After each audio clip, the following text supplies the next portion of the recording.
Hello and welcome to yet another episode of the Yellow Gloves podcast.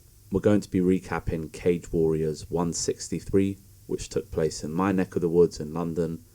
It was a card for prospects to be made and a card for prospects to be not killed, but definitely stopped in their tracks.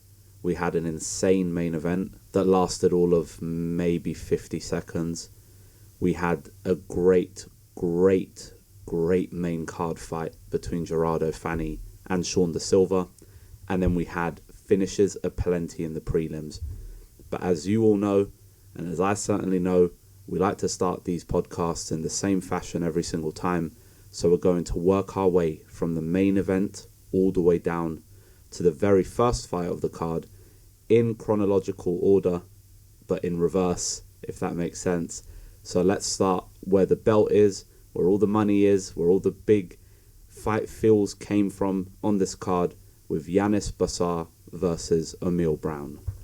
So coming into this fight, I had mixed feelings about this because really enjoy watching both fighters. I feel like Bachar, obviously very new in the promotion, just one win under his belt, and I feel like he benefited a lot from the movement at welterweight to get his shot here, which is not a mark on him, but obviously if we've still got guys like Reese or Fleminas, perhaps Burlinson as well, perhaps he's not someone they slide into this. And I guess the same could be said for Omiel Brown, because I think it's still too early for Omiel, and obviously we'll get into the way that the fight ended, but I felt it was still a bit too early for Omiel. The fight with Skiba was interesting because it kind of set him back a little, but it gave him an experienced opponent to learn from. And then the Jesse Holin finish and knockout is still one of the best knockouts of the year. But 3 fights in 2023 for him, and going from a very experienced guy to a very highly rated prospect, and then now having to fight a relative unknown in the Yellow Gloves and also doing so for a belt, it felt a bit too soon for Omiel Brown, and potentially a bit too soon for Giannis Bachar. But look, they both took the fight, and I'm glad that they did, because we got a very, very interesting fight, despite it only lasting 50 seconds. There's only so much I can stretch this one out, guys, and milk this one, because it really didn't last that long. But just going off those 50 seconds, there was enough there that was quite compelling. So you had Omiel who really started fantastically in this fight, looked dangerous early, loads of straight left hands that were backing Bachar up. I liked the aggression from Omiel. I liked the pressure fighting. Bachar really looked a bit shell-shocked in the beginning at how quick Omiel, came out of the woodworks, and he was really putting hands on Bachar, clocking him with some good shots, and it looked like Omiel was going to get the finish. It looked like Omiel was really swarming him, and Bachar had no answer. Bachar threw 2 strikes in this fight. He threw a calf kick, and then he threw he landed 2 strikes even. He landed a calf kick, and then he landed a lead left hook from Hell, which face planted Omiel Brown in the 50th second of the very first round. I don't know, even now thinking about it, I'm a little bit shell-shocked. It felt like Omiel was going to win this. He was the favourite. And, if you've learned anything from watching Bachar fight, even if you've only seen the Carlo Pedasoli fight back in May, you'll know that this guy is not someone to be counted out. And I think he proved that yet again. Like I said, the lead left hook straight to the temple, face planted Omiel Brown. And, he followed up with some shots. The referee had seen enough. There was a little bit of contention about the stoppage I saw online, but it was only really from a small crowd. If you fall flat on your face, and in the manner that Omiel did, he didn't just fall on his face, he almost collapsed on his face. I think it was a good stoppage, and I think anyone saying otherwise needs to be, needs to have a psych evaluation or something, because it's a very clean finish and it's a very clean and fair stoppage, in my opinion. I said this actually as the fight had ended. I said Omiel had the perfect game plan and Bachar had the perfect kill shot. And I think that's really what it boils down to. I think if Omiel watches this one back, he'd probably see it and think, well, I've not really done anything wrong. I've pressed this guy, I've put hands on him, I've made him uncomfortable, and I've just been clocked out. I don't think it was bad defensive movement from Omiel. I don't think there's much he could have really done. Yes, his hands are down, but he's also putting pressure on this guy. It's just incredible from Bachar, back against the cage, just unleashes one shot out of, I don't know what it was. Did he see an opening? Yes. Did he throw because he felt he could? I don't know, but what I do know is that Giannis Bachar is now the Cage Warriors welterweight champion. There's been a lot of movement in this division, as anyone who follows Cage Warriors will know. Like I said, we've not got Reese anymore. Burlinson is probably in the mix. The Contender Series stuff didn't go well for him because of some visa issues. Maybe we see Burlinson versus Bachar. Fleminas is no longer with the promotion. He's now with KSW. There's tons of names still at 170 that could slip in and make this title very interesting. But for tonight and for what happened, Giannis Bachar, incredible work. Just what a run he's had out of nowhere. Debuts in the promotion in May, is losing his fight handily, knocks his opponent out, which is Carlo Pedasoli Jr., who is a UFC veteran and a really, really good fighter by his own rights. And then come November, he's thrown into a title match against someone who is favoured to beat him, someone who is a very serious prospect in the UK, and knocks him out in 50 seconds with one shot. I can't think of many better runs in such a small period of time. I think this will go down as one of the coldest moments of the year. It will go down as one of the knockouts of the year. I have no doubt about it. Omiel Brown will be back. I said this after the Skiver fight. This guy's he's an incredible finisher. Like, really, whether he's choking people out or knocking them out, this guy he can kill you anywhere. And I think that with time we will see that more in a more consistent fashion. He'll learn from this, no doubt. I have no doubt in my mind he'll fight for this belt again in the future, but the night belongs to Giannis Bachar. Take a bow. We have a Greek champion now in Cage Warriors, which is really cool to see. I love seeing fighters from different nationalities holding the belt. But yeah, excited to see what happens next with Giannis Bachar and Omiel Brown. What a knockout that was. In the co-main event, we had Wallison Enrique versus Will Currie. Wallison, for those unaware, like myself, he's 16-13, very experienced fighter. That's someone who gets finished in all of his losses. So 13 losses, I think he was finished in 12 of them. So one of them went to a decision. This very much felt like a layup for Will Currie. Will Currie obviously coming back from his win over Jorge Bueno back in July. I would have preferred to see him against another perennial title contender. I don't understand why he's being thrown these random Brazilian dudes. The Bueno fight made sense because, you know, he needed a bounce back from the Stanton fight.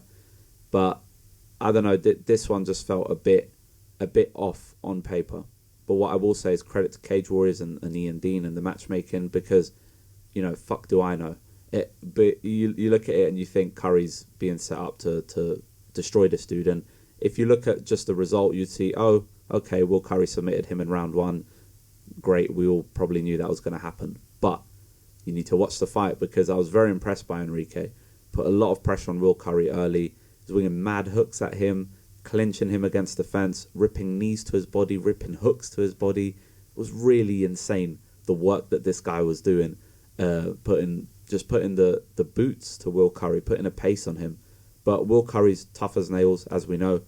And, you know, yes, there's a low blow in there that kept Enrique down for a few minutes, and maybe that affected his momentum.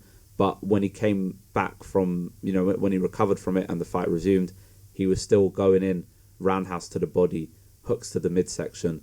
He was putting a pace on Currie. But Curry's smart, like I said, he's a defiant guy. He's hard as nails, and he knows how to win fights. And his great grappling comes out once more, because it's the simple single leg, peeled Enrique off the fence and got him down, took his back with like 2 minutes left to work. One strike was all it took. That kind of softened Enrique up. Enrique turned around and gave Currie the angle for the rear naked choke. This guy is next level when he hits the ground. I cannot wait to see Will Currie in more competitive fights and against fighters that, with all due respect to Wallace and Enrique and Jorge Bueno, fighters that we know in the Cage Warriors circuit, fighters that have been in and around title contention. That's what I want to see at middleweight for Will Currie. Props to Wallace and Enrique, did a lot better than I thought he would. Will we see him again? I'm not sure. But it's another win for Will Currie. He's fought 3 times in 2023. Had the title fight that could have gone his way, but didn't. And then has 2 wins now under his belt. So he's definitely trending upward once more. And I'm sure we'll see him in title contention very, very soon. We then had Gerardo Fanny versus Shawn Silva. Guys, this for me was the people's main event going into it. If you follow me on social media, I was talking about it all week long. The minute they booked this fight, I couldn't stop thinking about it. If you've listened to the pod, if you've followed me long enough, I love flyweight. It's my favourite division, has been for many, many, many years. And Cage Warriors is building one hell of a roster at 125 pounds. Obviously, for those unaware, Gerardo Fanny, seriously heavy-handed flyweight, a massive finisher. I think he's only won a decision once. All of his fights either by submission or knockout, which is insane. Obviously, yes, a former bantamweight, so he's not a natural flyweight, I wouldn't say, and he certainly struggled to make weight for this fight. But you know, he beat Tanya Pagliarico back in May, which was really impressive. And here he was standing in the face of Shawn Silva, one of the most entertaining guys on the roster, despite having only one fight in the organization.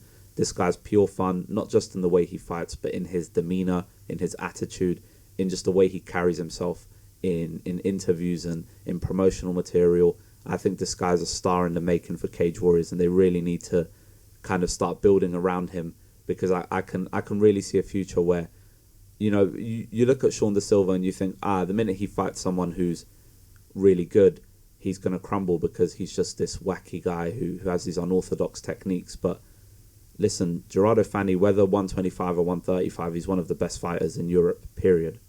Right? Like, this is a former bantamweight title challenger that we're talking about, and he's one of the best fighters in Europe. And anyone who's watched him long enough or has watched Cage Warriors long enough will attest to that. So I was very, very impressed with this fight with both guys. I think it was so good. It lived up to the expectations. Round 1, I scored to Shawn Silva. I think his unorthodox, unpredictable cadence in the cage, the movement was really stifling Fanny. Fanny was laser focused for sure. Wasn't biting on too many of the feints, but he certainly wasn't throwing. For every singular strike that Fanny threw, which was very rare, the Silva hit him with 3 or 4.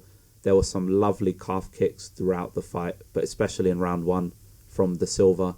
You know, both to the lead leg, to the back leg.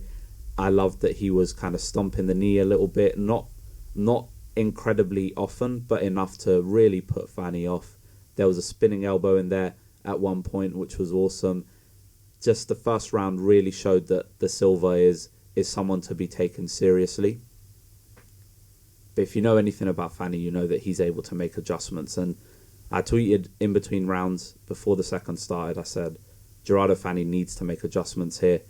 He needs to either start lifting his leg, checking the calf kick, or he's going to have to just start throwing loads of volume to kind of swarm the Silva, because the singular shots aren't going to win him the fight, because the Silva's so elusive and so evasive. And lo and behold, Gerardo Fanny did exactly that. I scored the second round to him. The Silva's kicking game was good, but Fanny started to press a little more, started to pick his leg up a bit to check the kicks. Just some great defensive adjustments. There was a step-in elbow from the Silva, which was really clean, but Gerardo Fanny was throwing a great his straight left, or his straight right even, left hand over the top, really nice.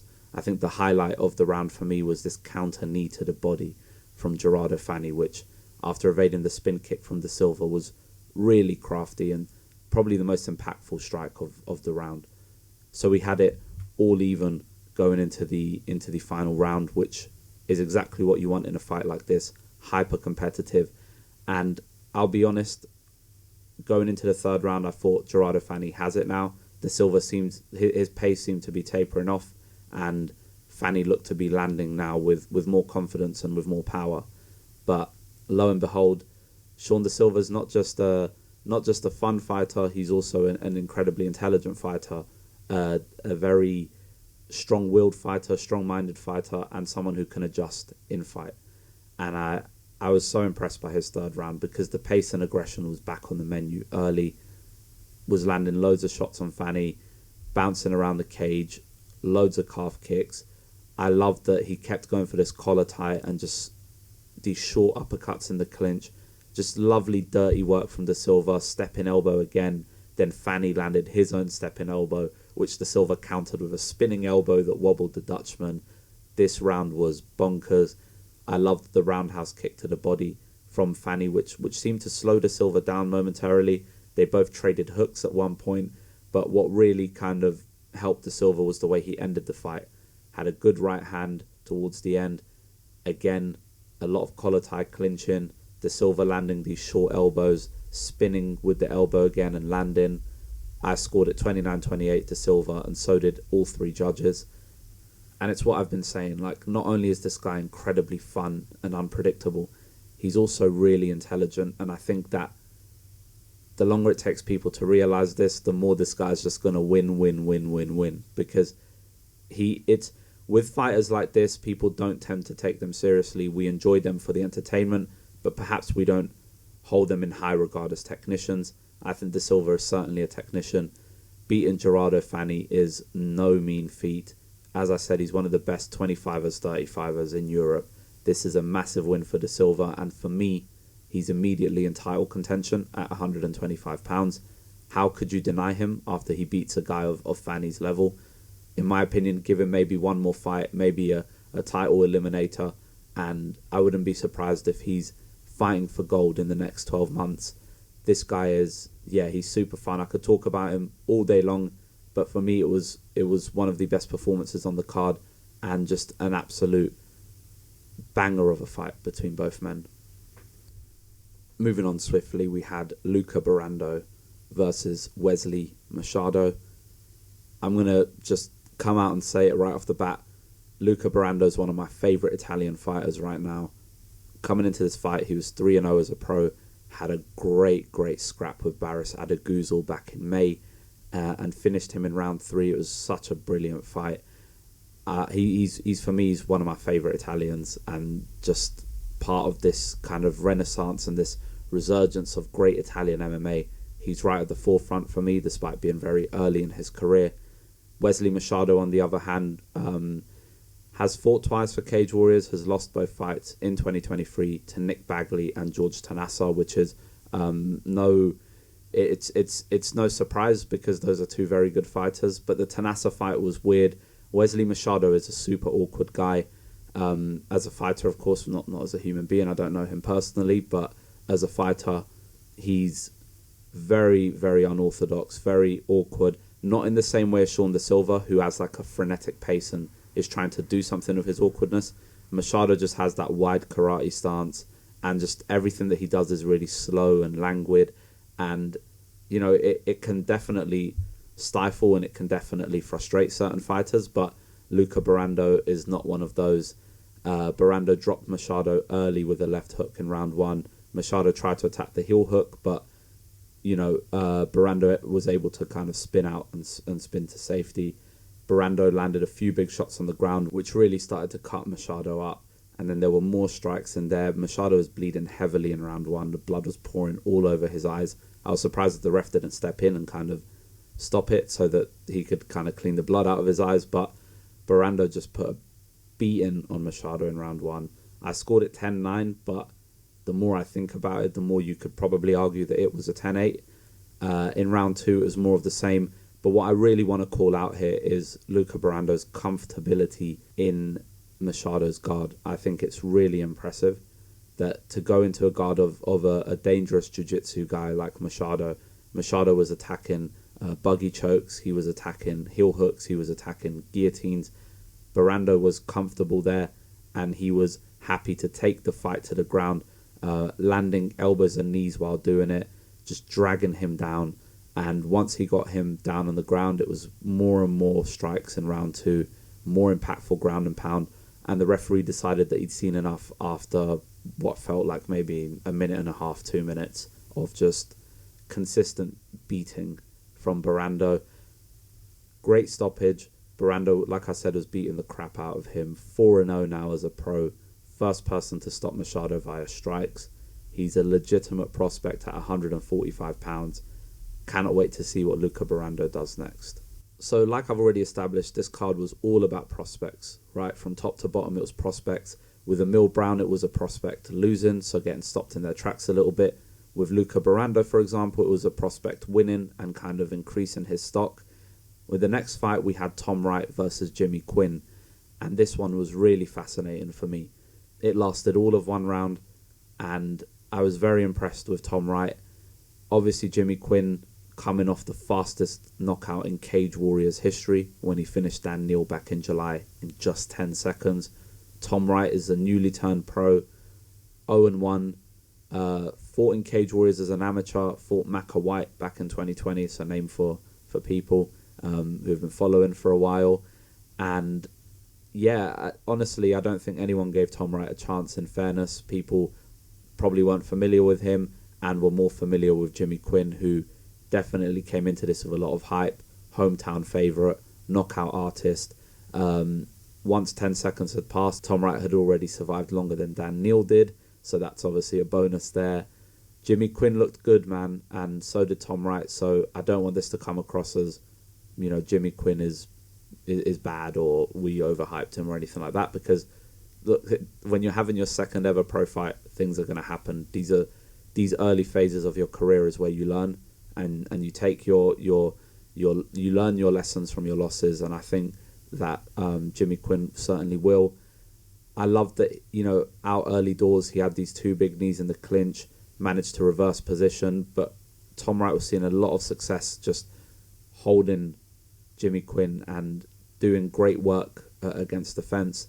Definitely wobbled Quinn against the fence with a short hook. I think that was around 2 minutes into the first round.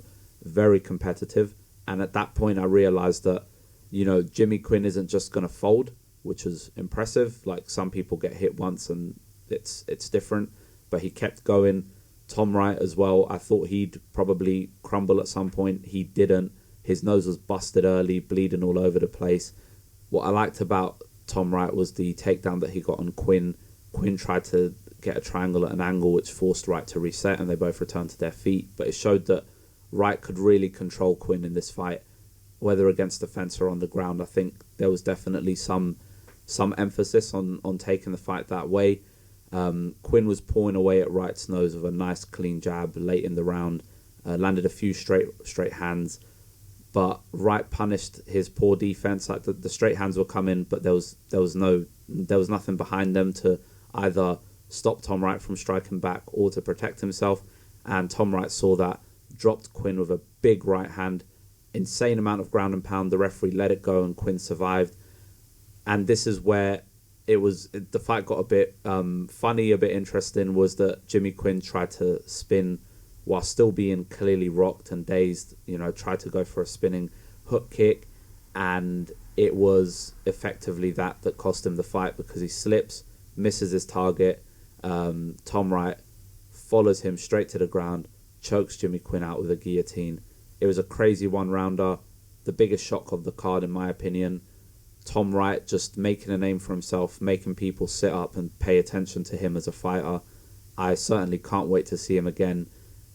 But my main thing with these fights is, don't start turning on Jimmy Quinn, guys. Don't start, you know, calling him a fraud or all of this crap that MMA community does.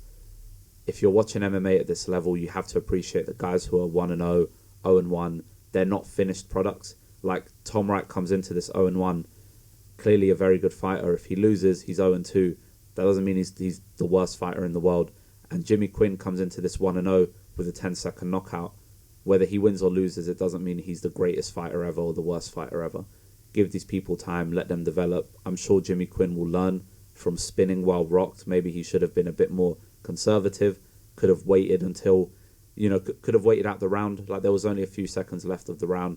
But I get that that's his instinct, and he was probably fighting on instinct. So a lot of lessons to be learned for both guys. But Tom Wright, very, very interesting prospect now. Someone I'm looking forward to watching again.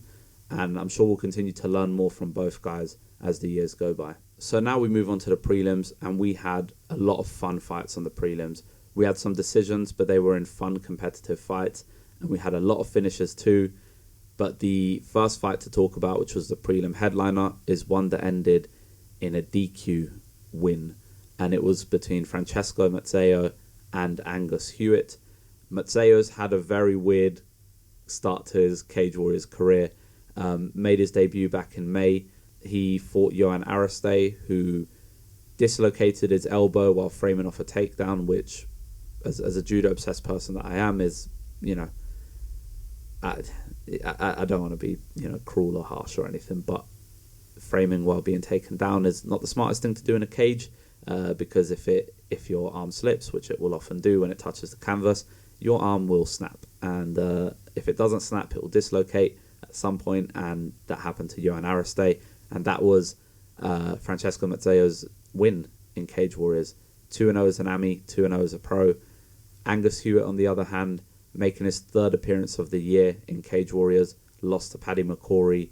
Then last time out in July, had a banger of a back and forth with Conor Hayes. This guy's always in ridiculous fights, and this was another just absolutely nutty fight. Angus Hewitt, really just aggressive early, but Mazzeo was the one who dropped him with a big right hand over the top, dropped him again after letting him back down, but Hewitt just bites down on his mouthpiece, as we know, throws his own left hook and then a knee which backed Mazzeo up. Just total madness of a fight, both swinging for the fences, both trading high kicks late in the round and putting on a ridiculous pace on one another. Hewitt had a lovely knee against the fence, then Mazzeo landed a right hand as a counter which backed Hewitt all the way up. I scored it 10-9 Mazzeo in round one, and boy, it was just such an insane fight. So good, and it's a shame that it ended the way it did, because in round two, Hewitt, great roundhouse kick under the elbow of Mazzeo, got the takedown with 3 minutes to work, and while they were in that grappling engagement and position against the fence, Hewitt landed an illegal knee to a grounded Mazzeo. You guys know my opinion on grounded knees.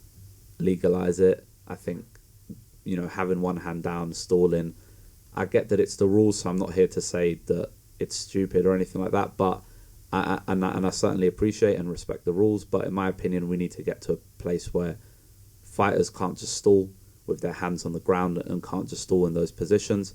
And look, it's the rule book, and Mazzeo played it well. He kept his hand down. He ate the knee from Hewitt, and immediately, within a few seconds, was saying that he couldn't see anything, which from one of his eyes.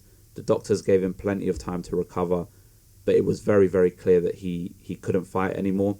And I need to be careful of how I phrase this, because I was going to say that he didn't want to fight anymore, and that makes it sound like he's, taking the easy way out or anything like that. And I definitely don't want to be making those assumptions or even making those accusations, because I'm not the one who just got kneed in the head, right? So eventually, after 5 minutes, the fight gets waved off. It unfortunately ends as a DQ win for Mazzeo. I'm sure that's not the way that anyone wants to win, and certainly not the way that anyone wants to lose in the case of Angus Hewitt. But this fight was shaping up to be a proper fight of the year contender. Angus Hewitt, I'm going to watch whatever fight this guy has.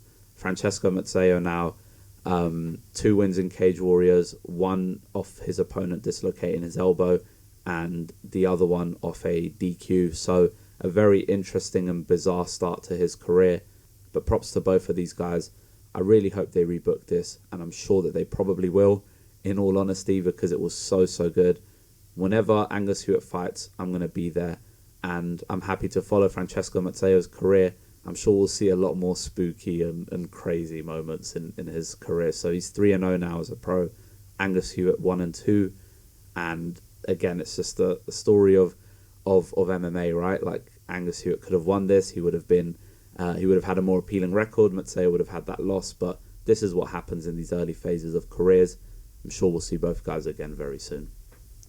Denilson Neves versus Mateusz Figlak was the next fight on the card.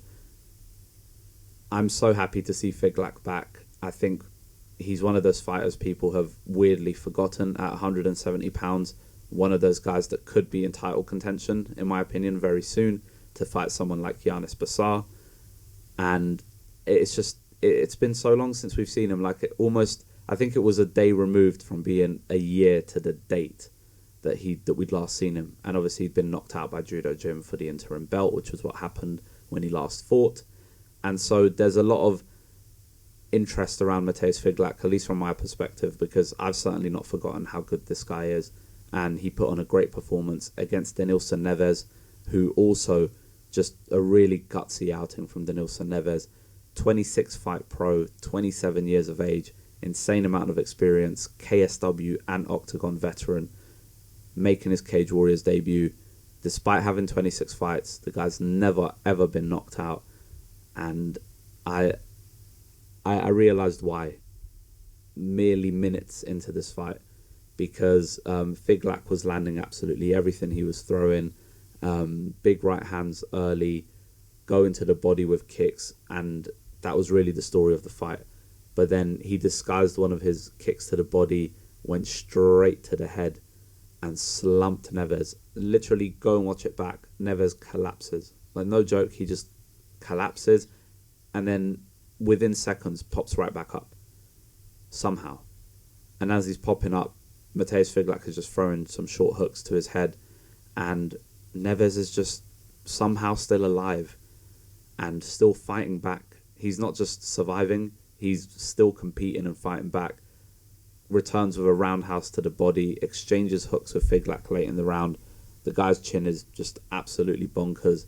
For this to be his 27th pro fight and for him never to be knocked out, I tweeted after the fight, I said, after seeing how he ate that head kick, I'm convinced that he's hiding a sheet of titanium behind his skin. I really, really believe this, because I don't know how. He took literally a shin straight to the temple and didn't just recover, but also continued to fight back, which is nuts. Second round, more of the same. It really was one-way traffic.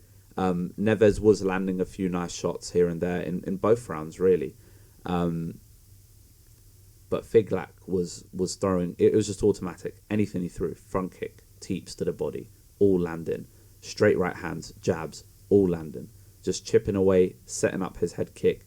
Neves, at the end of round 2, despite being comfortably down by 2 rounds, tried a spinning head kick and a flying knee, so showed he was still full of confidence despite really getting a battering. Round 3 was another great round for Figlak. Slick combination early, tried to get the takedown, which Neves defended really well with a guillotine that he wasn't trying to submit Figlak with, but he was just using to kind of disengage from the grappling. More crushing kicks to the body from Figlak, kick into the calves. Neves 100% will be pissing blood for at least the next week. Straight right hand to the body, I loved. Just, if you go to the body, I'm going to immediately enjoy watching you fight, and Figlak really made a note of absolutely battering Denilson Neves' midsection. Got the takedown late in the round, Figlak did, his first takedown of the fight, took Neves' back, but didn't have enough time to do anything of note. This was a really, really fun fight. One of those where a guy isn't just hanging on, but he's eating every shot and pressing forward. But Figlak, it was just like practice for him. It was like just a firing range. The guy was landing absolutely everything he threw. He's just a super dominant guy, super sharp fighter. This was a real reminder for those who'd forgotten just how good Mateusz Figlak really is. Michael Blair versus Tariq Pell was the next fight on the card. Michael Blair making his Cage Warriors debut, 2-1 as a pro after going 6-0 on the AMI circuit, so someone definitely worth keeping an eye on. This was his first fight in well over a year. Tariq Pell, 2-0 as a pro, both fights on the Cage Warriors Academy circuit, and former Cage Warriors Academy lightweight champion as an amateur, of course. 7-2 as an amateur as well, I should probably mention. Great grappling base. If you followed me when I do sometimes tweet about and cover amateur MMA a little bit on my main account on social media, and I'll probably start doing it a bit on the Yellow Gloves pod social. Tariq Pell, for me, is one of my favourite prospects in all of the UK, and I was excited to see him grapple in this fight, and I didn't get any of that because within 22 seconds, an overhand right from Tariq Pell wobbled Blair, and then Pell landed a devastating left hook to the temple that just completely slumped Blair. Follow-up shots were enough for referee Dan Motherheady to step in and stop the fight. This guy didn't even need to display his grappling. I can't begin to tell you guys, if you've not seen him before, how good a grappler Tariq Pell really is. But we didn't see any of that. We saw his power, we saw his slickness, we saw his speed on the feet. What a fucking fighter he is. I cannot say it enough. This card was all about prospects, and for me, Pell might be the best one on the entire card. 24 seconds to get a knockout in the way he did in London, on a big card, with a lot of eyes on him. Tariq Pell is the future at 155 pounds. I know that sounds really early to say, but trust me, as someone who's followed him for a while, this guy he's the real deal. So if you take anything away from this podcast, take away that Tariq Pell will one day, in my opinion, be the Cage Warriors lightweight champion. Our only female fight on the card was between Kate Bashik and Sinead Ninwallen. Very interesting fight because Kate Bashik took this on less than 48 hours notice. Obviously, we know her for submitting Awaso back in March in her Cage Warriors debut. Coming into this fight, it was an interesting one. Like, Ninwallen had to adapt to a change of opponent, of course, also making her pro debut. Had an AMI career in the IMAS setup and had an AMI win in the Cage Warriors Academy ranks, but went 4-6 as an amateur, which doesn't really mean much. A lot of people might look at that if they don't watch amateur MMA and think, oh, this person's bad. Actually, there's a lot of fighters that you probably love and enjoy on the European circuit especially, that didn't have winning records as amateurs and have gone on to do great things. So Ninwallen, I was excited to see her debut, but it's always hard to adapt as well to such a short notice opponent. People only ever think about the person stepping in on short notice and don't think about the person who has been in camp training for someone completely different and now has to adjust to this person. So I think that before we even talk about the fight, the funniest thing I'd seen was Kate Bashik had to cut her nails and her toenails before the fight started, before entering the cage. A referee was just stood there watching her do it. Thought it was hilarious. It's been a while since I've seen someone actually get their nails checked and have to cut them. And funnily enough, I didn't mention it, but that also happened to Giannis Bachar in the main event, who had to cut one specific nail that the referee wasn't happy with. So cut your nails, folks, before you go into a fight, because it's silly not to. Kate Bashik, though, really one-way traffic in this fight. I won't spend too much talking about it. I scored it 30-27 for her.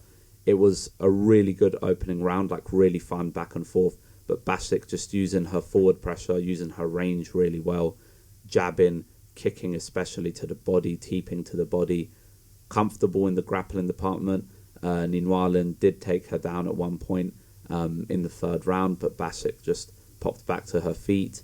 Ninwallen definitely landed a few nice strikes pressing forward, but the size difference was so apparent. The difference in range, the difference in reach. Kate Bashik just had the perfect body type, I think, to fight someone like Ninwallen. And I'm sure, Cage Warriors will throw Ninwallen another fight soon, because you want to see her with a full camp for someone she's actually trained for. But Kate Bashik, look, Queen of the South, really impressive fighter. Every time I've seen her, clearly knows how to fight. She's a great defensive grappler, can also initiate offensively, good on the feet, really knows how to use her reach, which I said in her first fight was impressive, because in MMA still we don't really get fighters that really know how to fight behind their jab or use teeps and all of that. So I think Kate Bashik is someone who's really interesting and someone that we should probably keep an eye on moving forward. Speaking of prospects, we had another really big prospect in Teddy Stringer, who was fighting Cage Warriors debutant Italo Julio Lima. Brazilian fighter, 3-1, not much footage on the guy. Teddy Stringer, though, one of the biggest prospects in the UK. If you even follow the amateur scene, even very casually, you'll know who Teddy Stringer is. Made his professional debut in Cage Warriors back in June with a submission win on one of the San Diego cards. 1-0 now as a pro, over 20 fights as an amateur, which is insane, and a very positive winning record at that. This fight didn't last much longer than his first fight did. It lasted 2 minutes, and it was all Teddy Stringer. Lima pressed forward recklessly, really, to start the fight. Stringer was hitting him on the outside really well. They both start swinging at one point. They land big shots on one another. Stringer, double leg takedown, takes the fight straight to the ground and goes straight into full mount. Raining shots, raining elbows. Lima doing nothing on the ground, like simply just surviving. Every time he tried to bump Stringer or every time he tried to turn, Stringer was just dropping elbows and elbows and elbows on him. And that's all that it really took. Referee Dan Movaheady stepped in to warn Lima, told him to move, but he couldn't do anything. He was completely stuck on the Stringer. More nasty elbows were enough for Movaheady to stop the fight around 2 minutes into round one. Teddy Stringer's the real deal, 100%. I know he's being carefully matched up against opponents, which I think is the smartest thing to do, and I think no promotion does it quite like Cage Warriors, where they're not just throwing you jobbers and cans, they're throwing you people with similar records, similar experience, and then they just ramp it up a bit. Look at what they did with Luke Riley. I'm sure Teddy Stringer's going to get the same treatment, but at 155 pounds, two of the best prospects in the UK, both on this card, Tariq Pell and Teddy Stringer.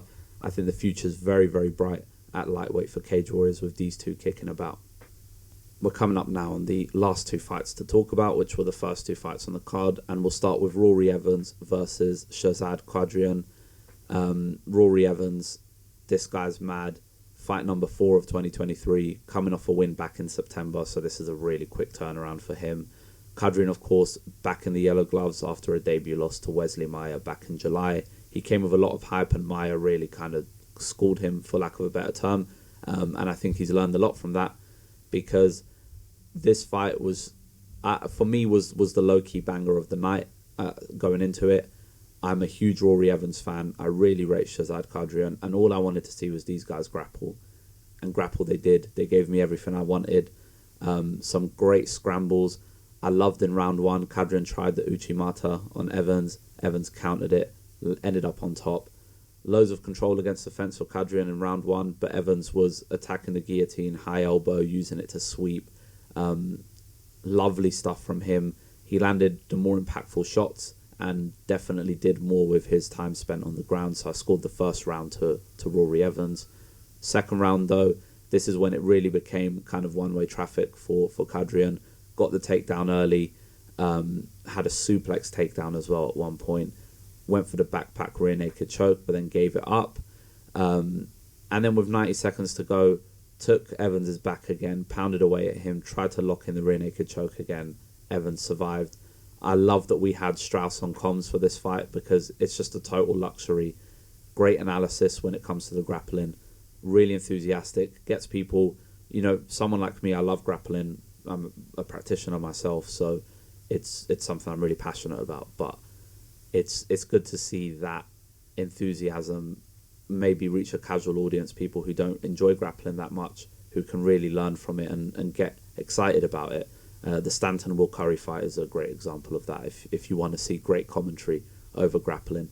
But of course, back onto this fight, Qadrian, it was all him in round 2. Evans was scrambling really well, but it seemed like he was getting a bit fatigued and wasn't as frenetic as he usually is, as chaotic on the ground. So I had it 19-19 going into round 3. In round 3, this is where Qadrian really kind of shone. Evans took the role of the aggressor early, but Qadrian just shot on him. Evans started to attack a choke, a weird, awkward angle. It's one of those that if you get it, it's incredible, but if you don't, you're going to end up in a bad position. And end up in a bad position he did, because Qadrian took his back, locked in the rear naked choke.